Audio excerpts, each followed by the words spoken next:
Time I met Miss Brenda was a rainy day in April 2006. I had been living in Newby Hall, and finally, DHR said I could go live with my mom at the Lovelady Center. I had just turned 16, and I was so happy because I thought I'd finally belong somewhere and could have a real home. Miss Brenda called me into her office and asked me a bunch of questions about my life. She sat with tears in her eyes, and it made me mad because I thought she felt like I was a nobody. I had a real chip on my shoulder.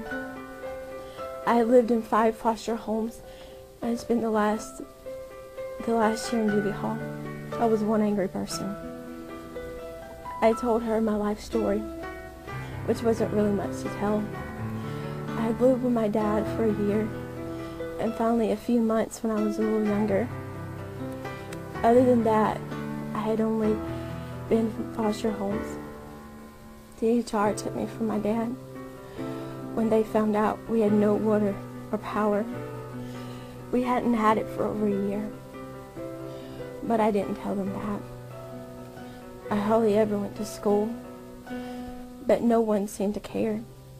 Daddy drank all the time and let me start drinking with him when I was 12. When I was 13, he taught me how to smoke marijuana. I thought I was something. Every once in a while, my mom would come and visit me and promise me a home. So I always believed her. She didn't mean to lie. She just couldn't quit using dope. That's why I was so happy to be at the Lovelady. I got to see my mom all the time. All I ever wanted was a mom and her love. There's so much more I could tell you, but it makes people sad to hear. So we'll just move on.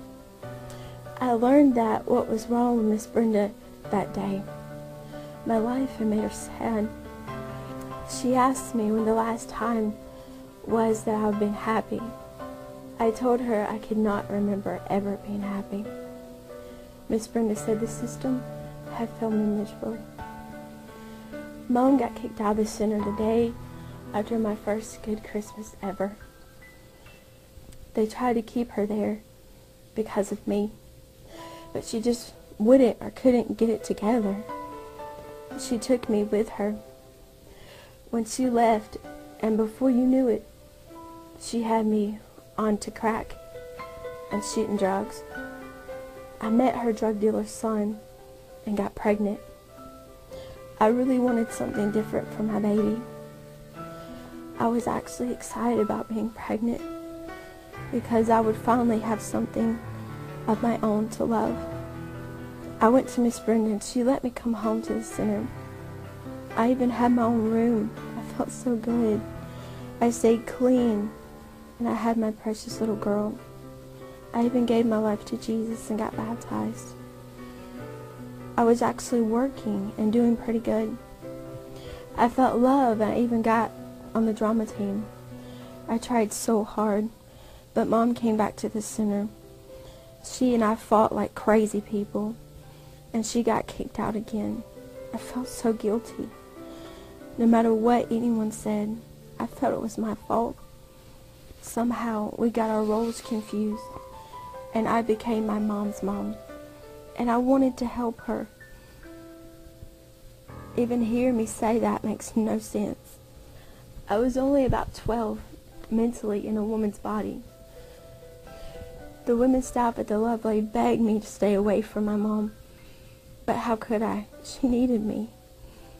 We did drugs one night when my baby was 9 months old, and the Lovelady called DHR. I ended up leaving my baby. I really messed up then, and me and my mom started using anything we could find all the time. Mom taught me how to turn tricks, so soon I was funding both our habits. I would go to the Lovelady and beg for help over and over. They would try to help me, but I just couldn't let my mom go. So out the door, I would have to go. After a while, I got tired of all the men and giving Mom all the money. so I decided to turn tricks on my own. She got so mad, so I gradually had to let her go. I simply could not earn enough for us both. I was too ashamed to go back to the Lovelady because of all I had done. One day, 5 guys locked me up for 2 weeks. They beat me, raped me, and kept me shot up with heroin. I thought they were going to kill me, but finally they told me to tell them where I wanted to go. Of course, the only thing I could think of was home to the Lovelady Center. The men threw me out on the street like an animal. Sure enough, Miss Brenda came rushing out and cleaned me up. She begged me to stay, but there was no place for me anymore because there was no more rooms available. I wanted my own room. She said I could go to her home, but I didn't want her family to see me like that. I told her I'd be back when she had available space for me. She said she would make space then, but I didn't want to sleep on the couch in front of everybody. I told her, let me get myself together, and I promised I'd be back. On October 10th, 2011, I kept my promise, and I made my last journey back to the center to Miss Brenda. I was in my funeral urn. I was finally free. My mom couldn't even attend my memorial. She was too strung out on drugs. They showed all these pictures of me smiling, looking happy. One thing was so special. They had 21 balloons and 1 red balloon to represent my life. Many people were crying, and Miss Brenda took the people with 21 balloons outside. They let all the white balloons go that day. After they had been let go, Miss Brenda let the red one go. She said this was for the blood of Jesus, who loved me, and that I had given my life to him. The funny thing about the red balloon was, it was let go long after all the white ones. But the red balloon soon passed all of the white balloons and soared up toward the heavens. Miss Brenda said it was a good sign. She hoped I was finally free. I am finally free.